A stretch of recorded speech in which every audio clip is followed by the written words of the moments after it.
সুন্দর বেলুন। যা বাবা, আমার বেলুন কোথায় গেল? এ বাবা, আমার বেলুনটা তো গাছে উঠে পড়েছে। এখন যদি মাকে বলি, মা তো আমাকে খুব মারবে। কি করি আইডিয়া। আমি গরুর মতো ভ্যাবে করে কান্না করি, মা এসে আমাকে আদর করে বেলুনটা নামিয়ে দেবে। মা বুঝতেও পারবে না, আমি মারও খেতে হবে না। যাই গিয়ে কান্নাটা শুরু করি, তোমরাও দেখতে থাকো। আরে মিষ্টু, কি হলো কি হলো কি হলো? এইভাবে কাচ্ছিস কেন ভ্যাবে করে? ও মা, তুমি যে আমাকে বেলুনটা খেলা করার জন্য দিয়েছিলে না? হ্যাঁ দিয়েছিলাম তো, আরো বেলুন চাই তাই কাচ্ছিস? দাঁড়া এনে দিচ্ছি। না না, লাগবে না তো আরো। তাহলে কাচ্ছিস কেন? সেই বেলুনটা না না লাফ মেরে গাছে উঠে পড়েছে, আর নামছে না।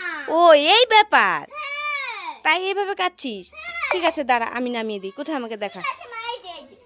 ওরে বাবারে, কত উঁচুতে উঠে গেছে। দাঁড়া দাঁড়া দাঁড়া মিষ্টু, কান্না করিস না। বেলুনটাও না পারে, যখনই মিষ্টু খেলে তখনই গাছে উঠে পড়ে। এই তো নিয়ে এসেছি, এই নে নে নে নে। কি মজা কি মজা, দেখি তো মা গেছে নাকি। হ্যাঁ মা চলে গেছে। দেখলে তো বন্ধুরা, মার থেকে বেলুন নামানোর নিনজা টেকনিক কেমন লাগলো? লাইক করে